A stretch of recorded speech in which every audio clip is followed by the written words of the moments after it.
নমস্কাৰ মেজমেলৰ মজিয়ালে আপোনাক জনাইছো আন্তৰিক আদৰণি প্ৰিয় দৰ্শক আজি মেজমেলৰ মজিয়াত আমি নিমন্ত্ৰণ কৰিছো এজন অগতানুগতিক ব্যক্তিক যিজনক আপোনালোকে টেলিভিছনৰ পৰ্দাত হততে দেখিবলৈ পোৱা নাই তেখেত হৈছে অসমৰ সম্ভৱত চতুৰ্থজন IAS বিষয়া ভাৰতবৰ্ষৰ টুৰিজিম পলিচিৰ অন্যতম নিৰ্মাতা আৰু বহু গুৰুত্বপূৰ্ণ কামত বিশেষকৈ নীতি নিৰ্ধাৰণত তেখেতৰ অংশীদাৰিত্ব সৰ্বজন বিদিত তেখেত আন কোনো নহয় আপোনালোকৰ বহুতৰে পৰিচিত মদন প্ৰসাদ বেজবৰুৱা নমস্কাৰ বেজবৰুৱা ডাঙৰীয়া নমস্কাৰ প্ৰাগ নিউজৰ মজিয়াত আপোনাক পাই আমি অত্যন্ত আনন্দিত বহু দিনৰ পৰা ভাবি আছিলো যে আপোনাৰ এটা সাক্ষাৎকাৰ মই গ্ৰহণ কৰিব পাৰিম আপুনি গুৱাহাটীলৈ অহাৰ এই সুযোগ মই গ্ৰহণ কৰিলো মোৰ মনত আছে মই যেতিয়া মোৰ সাংবাদিক হিচাপে জীৱন আৰম্ভ কৰিছিলো বয়স তেতিয়া 23 বছৰ তেতিয়াক আপোনাক মই গৃহ সচিব হিচাপে পাইছিলো আৰু সেই সময়ত অসম নাগালেণ্ডৰ সীমাত সাংঘাতিক ধৰণৰ ডাঙৰ গণ্ডগোল মেৰাপানীত খুব ডাঙৰ গণ্ডগোল হৈছিল কেবাজনো বহু সংখ্যক অসম পুলিচৰ লোকক হত্যা কৰিলে নগা দুৰ্বৃত্ত এনেকুৱা ঘটনাৰ পাকচক্ৰত তেতিয়া মদন প্ৰসাদ চৌধুৰী আছিল DGP সেই সময়ৰ কথাৰ কিন্তু মই সেইবোৰ প্ৰসংগলৈ পিছত আহিম মই জানিব বিচাৰিছো প্ৰথম কথা আপুনি IAS দিছিল আৰু IAS আপুনি UPSC 1964 চনৰ বেটছৰ ইয়াৰ আগতে কোন আছিল অসমৰ পৰা অসমীয়া মানুহ অসমীয়া মানুহৰ ভিতৰত ক'বলৈ গ'লে মই ক'ব লাগিব AP চাৰৱান আছিল অতুল্য প্ৰসাদ চাৰৱান যোৰহাটৰ তেখেতৰ দেউতাক আছিলে খুব নাম কৰা অধ্যাপক JB কলেজৰ আজি সামে হয়তো নাজানিব তাৰ পিছতেই বোধ কৰোঁ 1960 চনত অচ্যুত শইকীয়া 61 চনত হৰেন্দ্ৰনাথ দাস 62 চনত মোৰ এটা মনত পৰা নাই মেঘালয়ৰ পৰা আছিলে আচ্ছা তেতিয়া অসম মেঘালয় একেলগে আছিলে মেঘালয়ৰ অফিচাৰ আছিলে কিন্তু অসমীয়া বুলি ক'লে 63 চনত ভাস্কৰ বৰুৱা 64 চনত মই আপুনি আচ্ছা মোৰ সৌভাগ্য যে আপুনি যি কিজনৰ নাম ক'লে আটাইকেইজনকে মই মোৰ সাংবাদিক জীৱনত মই লগ পাইছো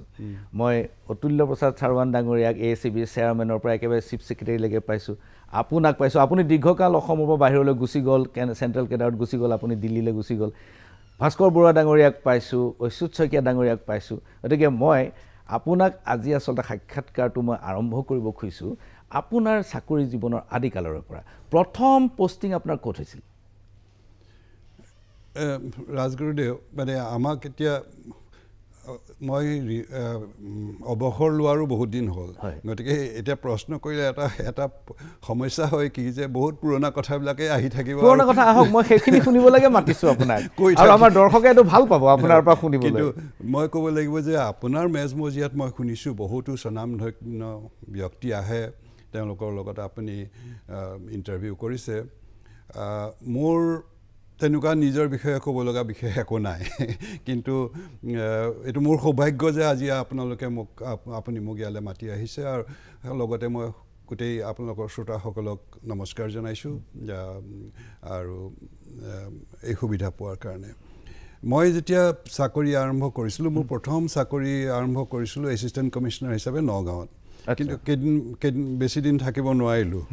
কেইদিনমানৰ পিছতে 28 ফেব্ৰুৱাৰী মোৰ এতিয়াও সম্পূৰ্ণ স্পষ্টকৈ মনত আছে 28 ফেব্ৰুৱাৰী বোধ কৰোঁ 1966 গধূলি মিজোৰামত MNFে লুংলেখন সম্পূৰ্ণৰূপে তেওঁলোকে দখল কৰিলে আইজলত তেওঁলোকে সম্পূৰ্ণ দখল কৰিব নোৱাৰিলে কিবা কিবি কৰি থাকোঁতেই মানে আমাৰ নিৰাপত্তা বাহিনীয়ে তেওঁলোকক কিছু পৰিমাণে কণ্ট্ৰল কৰিবলৈ খুব পাৰিলে সেইখিনি সময়তে তাৰ পাছদিনাখনেই চৰকাৰৰ আদেশ পালোঁ যে এছিষ্টেণ্ট কমিশ্যনাৰ হিচাপে মিজোৰামলৈ মোক বদলি কৰা হৈছে তাৰমানে মিজো বিদ্ৰোহৰ একেবাৰে ভৰপক অৱস্থাত আপুনি লুচাই পাহাৰত আপোনাৰ পোষ্টিং আচ্ছা কওকচোন তাত আপোনাৰ অভিজ্ঞতা তাৰ অভিজ্ঞতাৰ কথাটো মই 66ৰ এইটো কথা সেইটো কোৱাৰ আগতে মই কওঁ 1999ত মই ছেক্ৰেটাৰী টুৰিজিম হিচাপে আকৌ 33 বছৰৰ মূৰত মিজোৰামলৈ গৈছিলোঁ তাৰ চিফ মিনিষ্টাৰক লগ পাইছিলোঁ আচ্ছা জোৰামথাংগা আচ্ছা চিফ মিনিষ্টাৰে মোক বহুৱাই মেলি ভালকে চাহ তাহ খোৱালে তাৰপিছতে সুধিলে Bezbaroa I think you were here earlier. I said yes sir. তাক ক'লে যে আমি আপোনাক অকমান অসুবিধা দিছিলোঁ বোধ কৰোঁ সেই সময়ত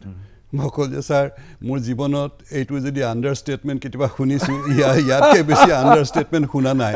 মই যে আজিও জীয়াই আছোঁ এইটো মানে ভগৱানৰ কৃপা তেতিয়া ক'লে মই জানো সকলো কথা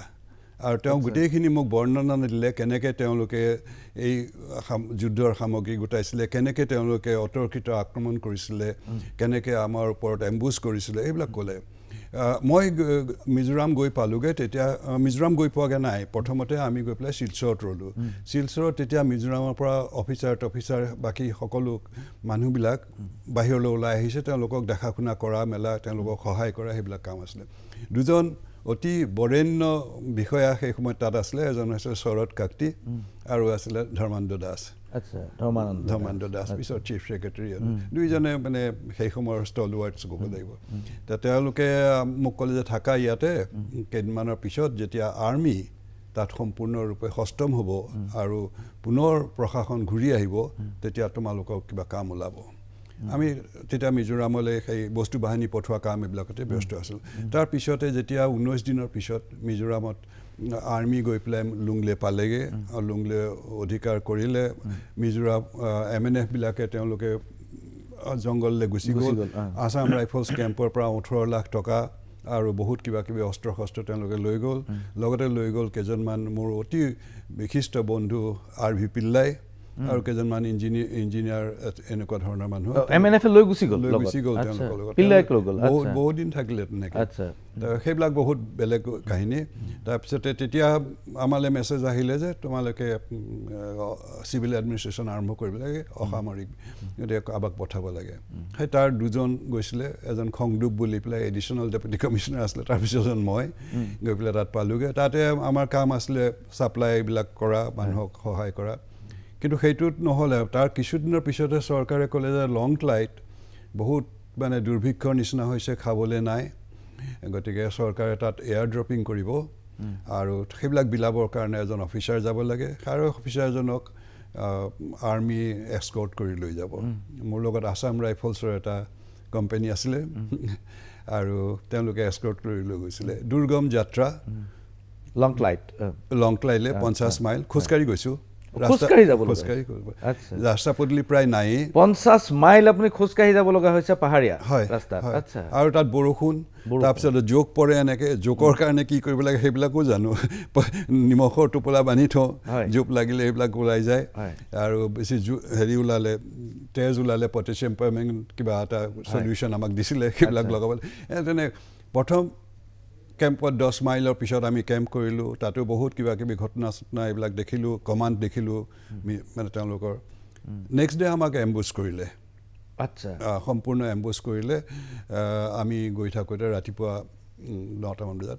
লেফটেনেণ্ট কৰ্ণেল যিজন কমাণ্ডাৰ আছিলে তেওঁ আৰু মই একেলগে খোজকাঢ়ি গৈছিলোঁ আৰু বাকীবিলাকে চব ছিংগল ফাইল বুলি কয় যিটো এনেকৈ গৈছিলোঁ মোৰ বডিগাৰ্ডজন ঢুকালে তাতে he died just in front of me আৰু লেফটেনেণ্ট কৰ্ণেলজনে তেনেকৈ তেওঁৰ ষ্টিকডাল লৈ পেলাই এনেকৈ দিওঁতে গুলি আহি পেলাই ইয়াত লাগি তেওঁৰ ইফালে গ'ল আৰু মোৰ আগেদিয়েই মানে মই কেনেবাকৈ বাচিলোঁ আৰু তাৰপিছতে থাকিলোঁ আমি এইবিলাক ঘটনা মানে বহুত দীঘলীয়া হ'ব বেছিকৈ নকওঁ চমুকৈ ক'বলৈ হ'লে আমি হেৰি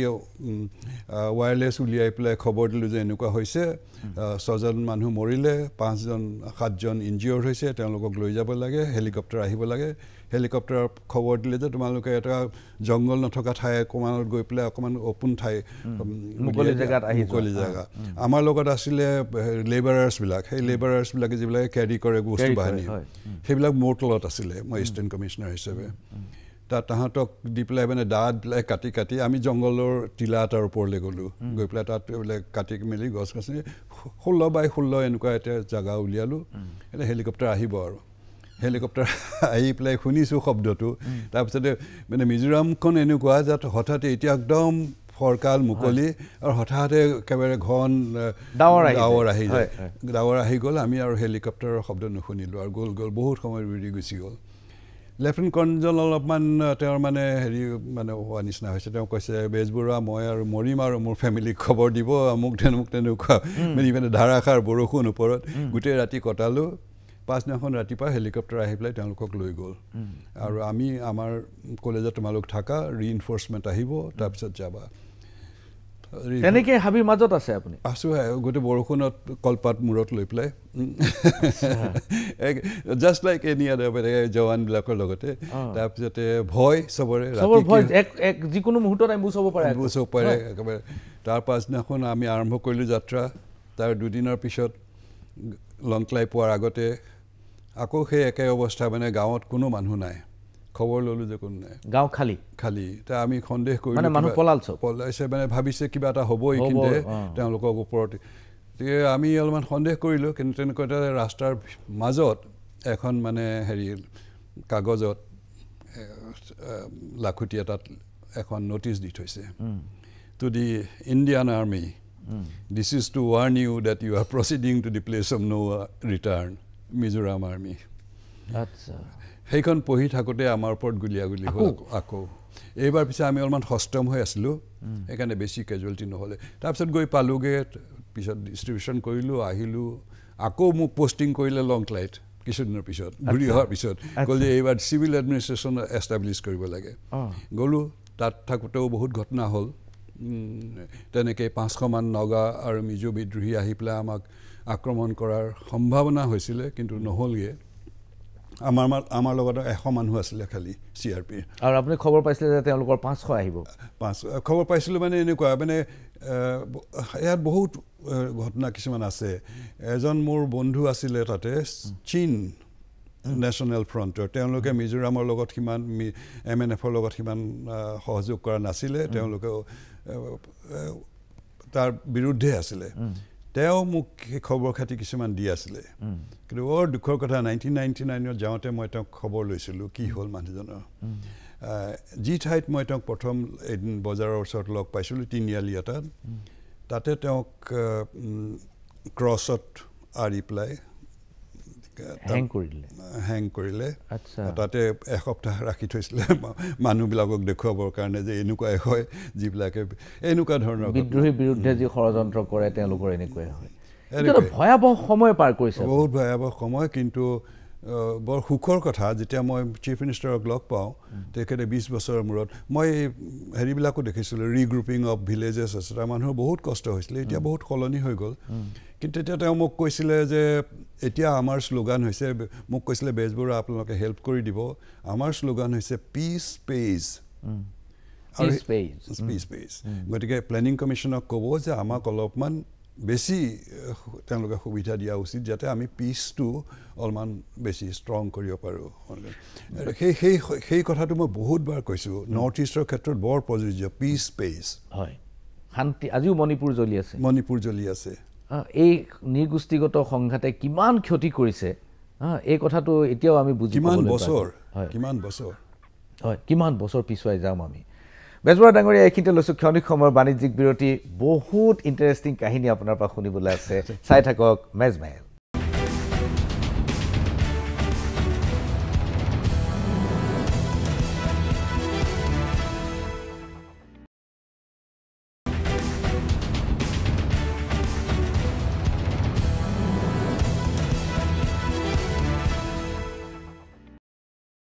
বিৰতিৰ পাছত পুনৰ ঘূৰি আহিছোঁ মেজমেলৰ মজিয়ালৈ আৰু মেজমেলত আজি উপস্থিত আপোনালোকৰ সকলোৰে পৰিচিত সুদক্ষ প্ৰশাসনিক বিষয়া মদন প্ৰসাদ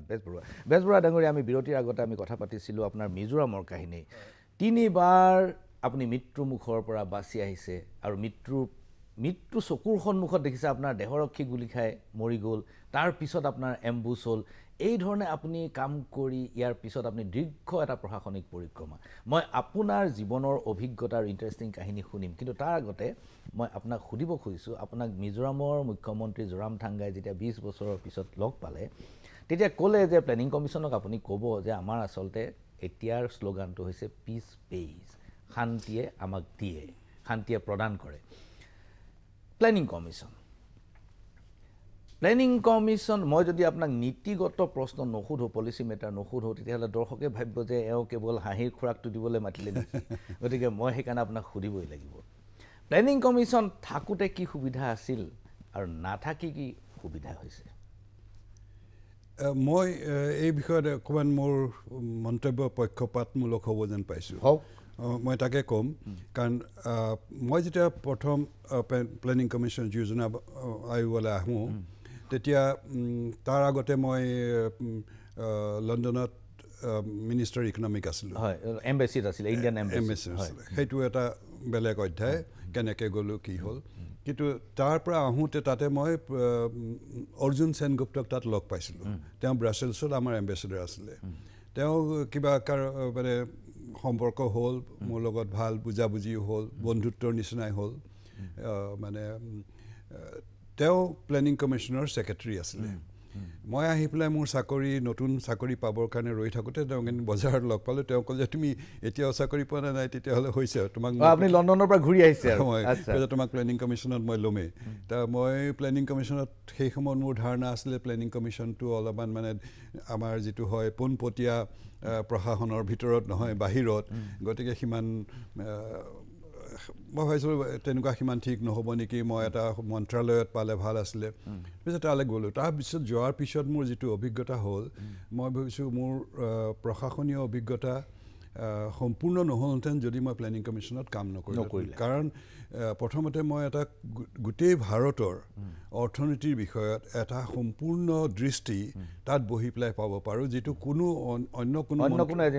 মন্ত্ৰালয়ত নাপাওঁ মই কৃষি মন্ত্ৰালয়ত কৃষিৰ বিষয়ে জানিম উদ্যোগ দ্বিতীয় কথা মই দেখিলোঁ যে যোজনা আয়োগৰ এটা ডাঙৰ কথা আছিলে যে তেওঁলোকৰ খুব অতি ডিটেইলড ৰিচাৰ্চ আৰু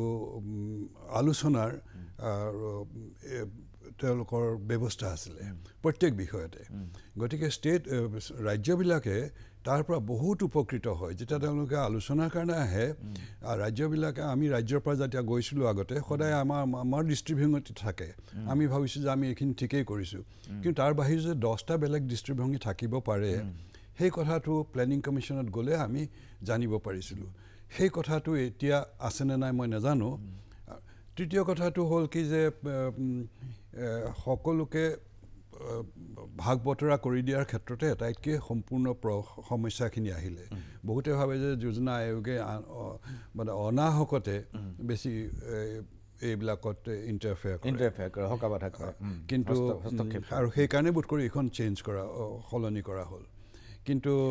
পৰিকল্পনা আয়োগ থাকিলে মই বিত্ত মন্ত্ৰালয়ৰ বহু সংখ্যক আমলাৰ লগত কথা পাতি গম পাইছোঁ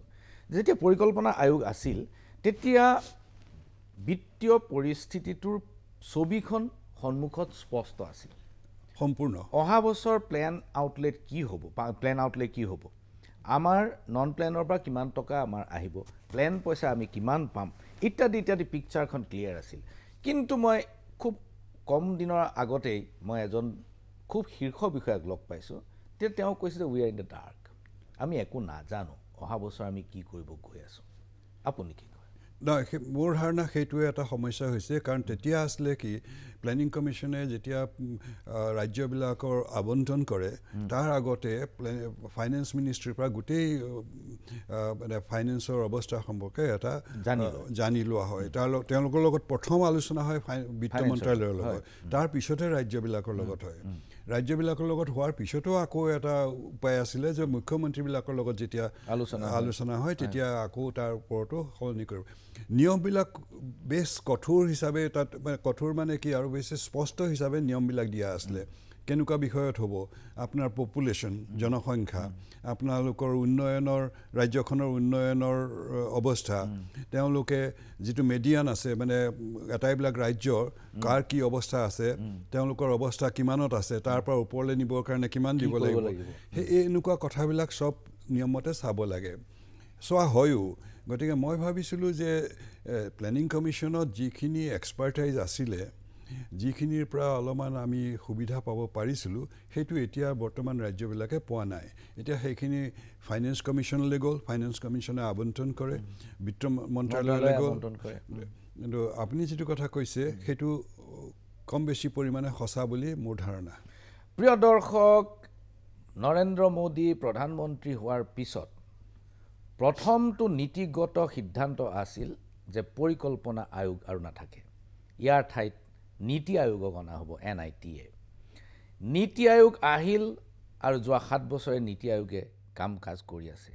কিন্তু আপোনালোকৰ সকলোৰে চকুত পৰিছে যে নীতি আয়োগৰ সভালে ভাৰতবৰ্ষৰ মুখ্যমন্ত্ৰীসকলৰ কোনো আগ্ৰহ নাই কাৰণ নীতি আয়োগৰ এনে কোনো মেণ্ডেট নাই যে নীতি আয়োগে তেওঁলোকক কিবা টকা পইচাৰ আবণ্টন দিব পাৰিব নীতিগত কিবা সিদ্ধান্ত তেওঁলোকক দিব পাৰিব গতিকে প্লেনিং কমিছনৰ ৰিপ্লেচমেণ্ট যে নীতি আয়োগ নহয় সেই কথাটো বেজবৰুৱা ডাঙৰীয়াৰ কথাৰ পৰা আমি অলপমান অনুমান কৰিব পাৰিছোঁ বেজবৰুৱা ডাঙৰীয়া মই আপোনাক এবাৰ পুনৰ আকৌ আপোনাৰ জীৱনৰ অভিজ্ঞতালৈ ঘূৰাই নিব খুজিছোঁ মই যেতিয়া আপোনাক লগ পাইছিলোঁ গৃহ সচিব হিচাপে তেতিয়া 1987 চন 1987 আৰু তাৰ আগতে ঠিক 1985 চনত অসম গণ পৰিষদৰ চৰকাৰখন আহিছে মুখ্যমন্ত্ৰীজনৰ বয়স তেতিয়া 33 বছৰ তেওঁ বিয়াই পতা নাছিলে মুখ্যমন্ত্ৰী হোৱাৰ পিছত বিয়া পাতিছে ইউনিভাৰ্চিটিত পঢ়ি আছিলে ইউনিভাৰ্চিটিৰ পৰা প্ৰত্যক্ষভাৱে তেওঁলোক ক্ষমতালৈ আহিল ইত্যাদি ধৰণৰ ঘটনা সৰহ সংখ্যক মানে মন্ত্ৰীয়ে কেইজনমানৰ বাহিৰে সৰহ সংখ্যক মন্ত্ৰীয়ে 30-35 বছৰৰ ভিতৰৰ মন্ত্ৰী 30-35-40ৰ ভিতৰত তেওঁলোক মন্ত্ৰী হৈছে সেই সময়ত আপোনাৰ অভিজ্ঞতাটো তেওঁলোকৰ আপুনিও আহিছে তেতিয়া বাহিৰৰ পৰা আপুনি দীৰ্ঘদিন অসমত নাছিলে 85ৰ পৰা আপোনাৰ অভিজ্ঞতাটো কেনেকুৱা আছিল তেওঁলোকৰ লগত 85ৰ পৰা তাৰ আগতে মই কৈলো যে মোৰ জীৱনত সকলো চাকৰিয়ালে 35 বছৰ চাকৰি কৰে গতিকে বেলেগ বেলেগ বিভাগত বেলেগ বেলেগ ইয়াত কাম কৰিব লগা হয় কিছুমান মনত থাকি যায় কিছুমান হয়তো হিমান মনত থাকে পাহৰি যোৱা নাযায় মোৰ জীৱনৰ আটাইতকৈ উল্লেখযোগ্য সময় এটা আছিলে মিজোৰামৰ পিছতে ধুবুৰী আচ্ছা অবিভক্ত ধুবুৰী আৰু বাংলাদেশৰ অপাৰেশ্যন মুক্তি বাহিনী হেতু মই এইখিনিতে খুদু আপুনি মৌলানা হামিদ খান ভাসানীক লগ পাইছিলে নেকি মই তেখেতক লগ পোৱা নাই তেখেতক মোৰ গেষ্ট আছিলে তেখেত আপোনাৰ গেষ্ট আছিলে মানে ধুবুৰীত আহি কি ভাসানীৰ আৰু এইবিলাকত আহি পেলাই আছিলে তাৰপৰা ৰূপসী বিমানবন্দৰটো ব্যৱহাৰ কৰা হৈছিলে বাংলাদেশৰ আচ্ছা সেইখিনি কথা কওকচোন হয় সেইখিনি সময়ত উপায়ুক্তসকলক এই অপাৰেশ্যনেল বিষয়বিলাকত বৰ বেছিকৈ জড়িত কৰা নাছিলে গতিকে আমিও বেছি সেইবিলাকলৈ যোৱা নাছিলোঁ কিন্তু আমাৰ সমস্যা হৈছিলে কি ধুবুৰীৰ নিচিনা ঠাই তাত য'ত পপুলেশ্যন আছিলে 35,000 পিপলৰ 35 to 40,000 গোটেই জিলাখনত ধুবুৰী টাউনত আমাৰ 1.5 লাখ মানুহ আমাৰ ৰিফিউজি আছে তাৰ পৰা কিমান এটা মানে ডাঙৰ বুজা সেইখিনি আমাৰ গোটেই সময়খিনি সেইখিনিতে গ'ল আৰু তাৰ পিছত গোটেইখিনি মানুহক নি পেলাই তেওঁলোকক গতাই দিয়া হ'ল বৰ্ডাৰ এৰিয়াত কিন্তু বহুতে কয় বহুত থাকি গ'ল বুলি পেলাই আমি জনাত সেই যিখিনি কেম্পত আছিলে বা এইবিলাক থাকি যোৱা নাই 1973 চনত ধুবুৰীত এনেকুৱা এটা অৱস্থা হ'ল যিটো মই বহুতবাৰ ভাবিছিলোঁ নহ'লগৈ জীৱনত মোৰ শিক্ষক আছিলে অমৰ্ত্য সেন আপোনাৰ শিক্ষক আছিল নেকি অমৰ্ত্য সেন জগদীশ ভাগৱতী সুখময় চক্ৰৱৰ্তী এইবিলাক সবেই মোৰ টিচাৰ আছিল London school of economics Delhi school of economics Amartya সেনে পঢ়াইছিলে তেতিয়া কৌশিক বসু পিছত আহিছে আপোনাৰ কৌশিক বসু বন্ধু মোৰ আচ্ছা সো অমৰ্ত্য সেন জগদীশ ভাগৱতী আপোনাৰ শিক্ষক হয় 2 বছৰ জগদীশ ভাগৱতী পঢ়াইছে অমৰ্ত্য সেনে বেছি দিন পঢ়োৱা নাই তেওঁ গুচি গ'ল তাৰ পিছতে মনমোহন সিং আহিছিলে কিন্তু VKR ৰাও KN ৰাজৰ নাম শুনিছেনে KN ৰাজে মোক সম্পূৰ্ণ পঢ়াইছিলে অলপতে অমৰ্ত্য সেনক লগ পাইছিলোঁ এৰোপ্লেনত সুধিলোঁ মানে মনত আছে নে আপুনি পেৰেটৰ ৱেলফেয়াৰ ইকনমিক্স পঢ়াইছিলে আমাক স্পষ্ট মোৰ খুব ভালকৈ মনত আছে মই কৈছোঁ আপুনি মোক মনত নাথাকিব কিন্তু সেইটো কথা নিশ্চয় মনত থাকিব মনত আছে মই আপোনাক লগতে দৰ্শকসকলকো মানে জানি ভাল পাব কৌশিক বসু ল পঢ়িবলৈ গৈছিলে লণ্ডনত আৰু অমৰ্ত্য সেনে ক'লে তই মোৰ ক্লাছত দুদিনমান বহ তেতিয়া দুদিন বহিয়ে তেওঁ ইকনমিক্সৰ প্ৰতি ইমান আগ্ৰহ হ'ল যে তেওঁ ল পঢ়া বাদ দি তেওঁ অৰ্থনীতি পঢ়িবলৈ লৈছে অমৰ্ত্য সেনৰ শিক্ষকতা তাৰমানে কিমান অমৰ্ত্য সেন ব্ৰিলিয়েণ্ট টিচাৰ আছিলে টিচাৰ হিচাপে সেই সময়ত তেওঁ মানে খুবেই ব্ৰিলিয়েণ্ট শব্দটোৱে ইউজ কৰিছোঁ শুনি থাকিব মন যায় এতিয়া লগ পালে অলপমান দুখ লাগে তেওঁ এতিয়া সেই আগৰ নিচিনা কথাও ক'ব নোৱাৰে বয়স হৈছে এতিয়া বয়স বহুত হৈছে ভালকৈ খোজকাঢ়িব নোৱাৰে এনিৱে আমি বাংলাদেশৰ সেই ৰেফাৰেঞ্চত আকৌ কথা পাতিম এইখিনিতে লৈছোঁ ক্ষণিক সময়ৰ বাণিজ্যিক বিৰতি চাই থাকক মেজমেল শুনিম মদন প্ৰসাদ বেজবৰুৱাৰ পৰা বাংলাদেশ যুদ্ধৰ সময়ত ধুবুৰীত কি তেওঁৰ অভিজ্ঞতা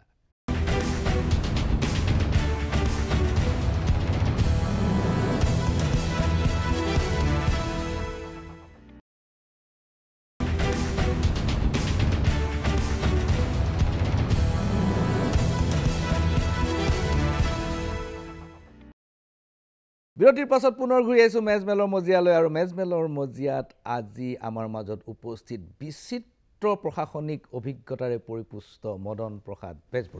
বেজবৰুৱা ডাঙৰীয়া আমি কথা পাতি আছিলোঁ বাংলাদেশ যুদ্ধৰ সময়ত আপুনি ধুবুৰীত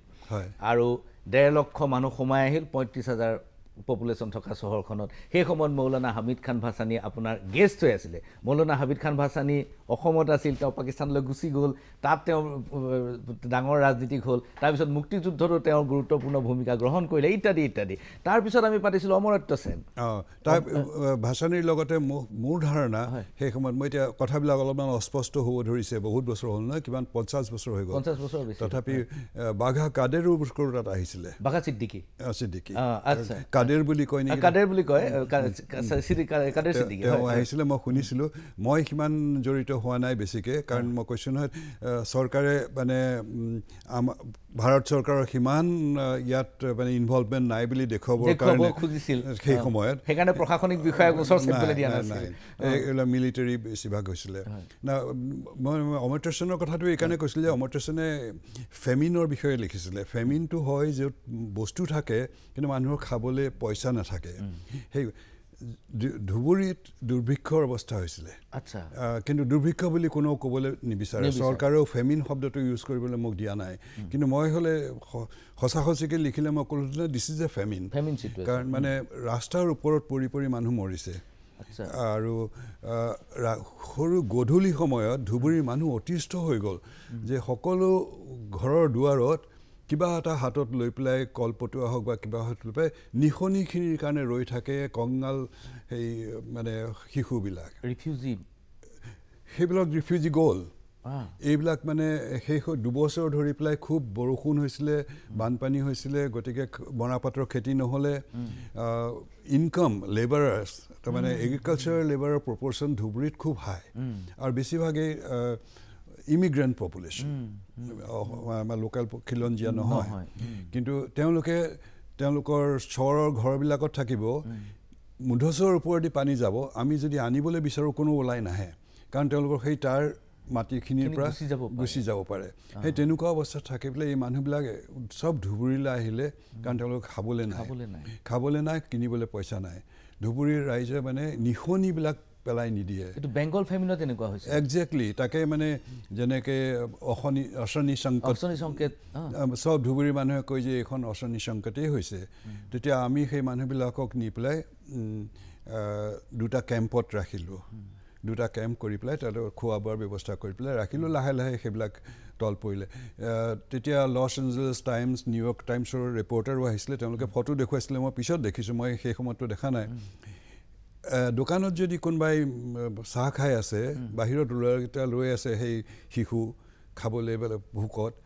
মানুহখিনি উঠি যোৱাৰ লগে লগে ৰসগোল্লাৰ ৰসটো যে পৰিছে চুচি খাই পেলাইছে এনেকুৱা ধৰণৰ মানুহৰ ভয়ংকৰ মানে ৰূপ দেখিছিলোঁ বৰ দুখ লাগিছিলে সেই সময়ত কিন্তু বোধ কৰোঁ কিছু পৰিমাণে আমি অকণমান লাঘৱ কৰিবলৈ সম্ভৱ হৈছিলে ধুবুৰীৰ মানুহো খুব সহায় কৰিছিলে মই এতিয়া আহিব খুজিছোঁ আপুনি যিটো প্ৰসংগ আমি উত্থাপন কৰিছিলোঁ আপুনি ধুবুৰীলৈ হয় 85ৰ পৰা এই প্ৰফুল্ল মহন্ত ডিব্ৰুগড় ফুকন ৰাজখোৱা চন্দ্ৰ আৰান্ধাৰা এইবিলাক মানুহৰ লগত মোৰ বহুত মধুৰ স্মৃতি আছে মই এটা কথা ক'ব লাগিব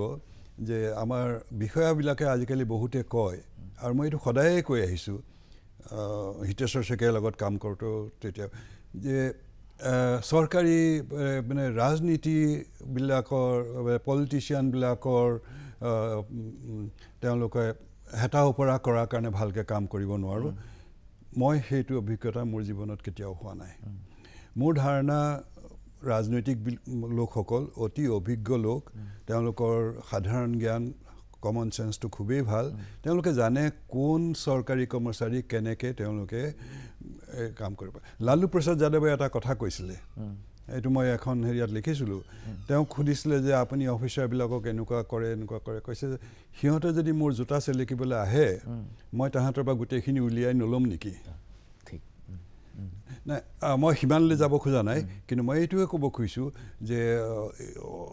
নতুন চৰকাৰৰ লগত মোৰ একেবাৰে সম্পৰ্ক নাছিলে মই যিদিনাখন তেওঁলোকে চৰকাৰৰ শাসনভাৰ লৈছে সেইদিনাখন মই হেল্থ ছেক্ৰেটাৰী হিচাপে দিল্লীত মিটিং কৰি আছিলোঁ আৰু মিটিঙৰ নামটো আছিলে সেই সময়ত health for all by 2000 AD এতিয়াও আমি হেল্থ ফৰ অল বাই 2025 এইটো প্ৰশাসনত এনেকেই চলি থাকে তাকে মই তেখেতখন ভাবিছোঁ যে মই health for all for 2000 AD কৰিছিলোঁ 1984 এনিৱে তাৰপৰা মই তাতে খবৰ পালোঁ মিছেছ ত্ৰিবেদীয়ে খবৰ দিলে যে তুমি আহি পাই পেলাই চিফ মিনিষ্টাৰক লগ পাবা মই চিফ মিনিষ্টাৰক লগ পাবলৈ প্ৰথমতে যোৱা নাই তেখেতৰ ওচৰলৈ গ'লোঁ গৈ পেলাই ক'লোঁ যে কি কাৰণে মই লগ পাব লাগে মানে লগটো পামেই চিফ মিনিষ্টাৰক নিশ্চয় লগ পাম কিন্তু কিবা আছে নেকি কথা কৈছে মই নাজানো তুমি লগ পোৱা তোমাক লগ পাব বিচাৰিছে তুমি লগ পোৱা নাই তাৰ মই ক'লোঁ মোৰ এটা অনুৰোধ আছে মই মানে আজিৰ পৰা ইমান দিনৰ চাকৰিত যেতিয়াই মানে মই মোৰ বেছিভাগ সময় মই গৃহ আৰু ৰাজনৈতিক বিভাগত কটালোঁ য'তে দিয়ে মোক দিয়ক হেল্থত দিলে মই বৰ ভাল পাওঁ হেল্থত বহুত কাম ওলাইছে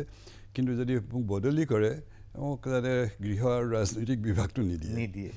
তেওঁ ক'লে বাৰু যোৱাচোন তেখেতক চিফ মিনিষ্টাৰক লগ পালোঁ মুখ্যমন্ত্ৰী প্ৰফুল্ল মহন্তক তেখেতে ক'লে তেখেতৰ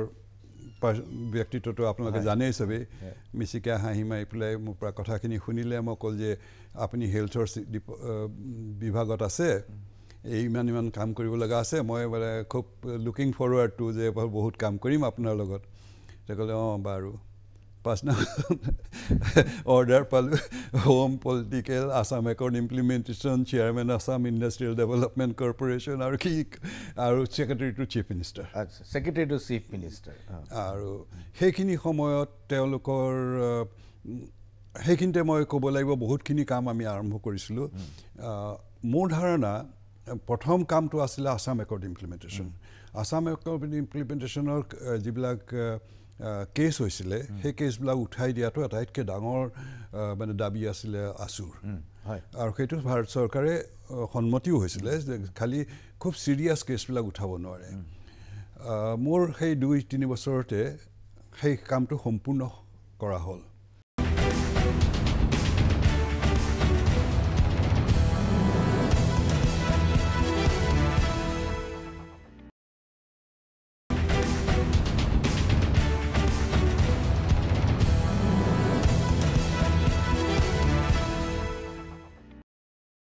মোৰ মনত পৰিছে তিৱাৰী কমিশ্যনৰ যিটো ৰিপৰ্ট আছিলে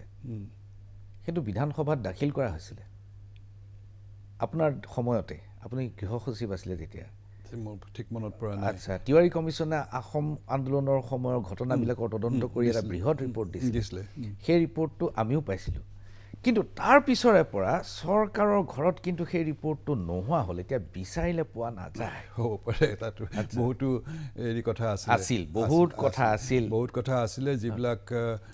বহুতৰ কাৰণে অস্বস্তিকৰ আছিলে কিছুমান কথাত মোৰো অলপমান মতভেদ আপত্তি আছিলে যে কিছুমান কেছ উইথড্ৰ কৰিব পৰা ধৰণৰ নহয় কিন্তু আছুৰ ফালৰ পৰা কোৱা হৈছিলে যে বহুতখিনি কেছ মিছাকেই কৰা সঁচা কথা নহয় গতিকে ভালকৈ চাই পেলাই চালি জাৰি কিন্তু যি নহওক সেই বিষয়টো সিদ্ধান্ত মৰলেছ কৰা হ'ল